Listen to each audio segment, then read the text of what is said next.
लंबे समय से मेरे दिमाग में ये परिकल्पना थी कि मैं रामचरितमानस को लेकर के कुछ ऐसा कार्य करूं जिससे कि एक जन सेवा का कार्य भी मुझसे हो सके और मुझे ये भी लगे कि मैंने अपने लिखने पढ़ने का एक सार्थक उपयोग किया है।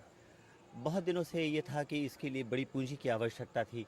परिकल्पनाओं को सिद्ध करने के लिए, उसे प्रमाणित करने के लिए भी जो कुछ हमें साधन की आवश्यकता थी, वह धीरे-धीरे मैं तलाश रहा था, परंतु उसे प्राप्त करना इतना आसान नहीं था मेरे लिए।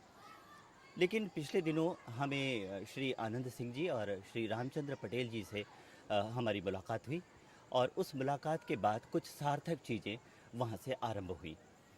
सबसे पहली बात ये थी कि हम एक रामलीला की एक ऐसी स्क्रिप्ट चाहते थे, एक ऐसी पांडुलिपि तैयार करना चाहते थे जिसमें कि विचार पक्ष और भाव पक्ष दोनों ही उभर करके आएँ।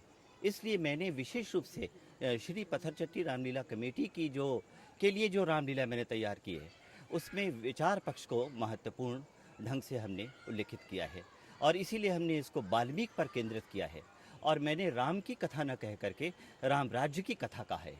राम राज्य की कथा कहते हुए निश्चित रूप से मैं गोस्वामी जी की शरण में गया हूँ और गोस्वामी जी से मुझे भाव पक्ष मिला है, जिससे कि आप इन दिनों लगभग 20,000 लोग यहाँ पर इसे नियमित देख रहे हैं।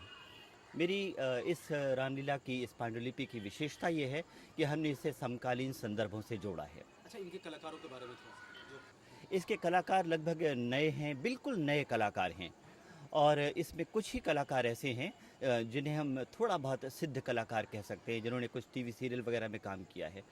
ये कलाकार पूरी तरह से भक्ति भावना के साथ कार्य कर रहे हैं। ये इसका बहुत बड़ा पक्ष है।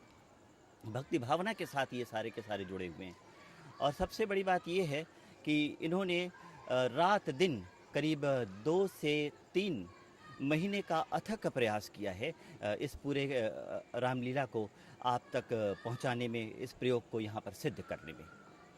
नेक्स्ट और कोई आपका विजन सार में?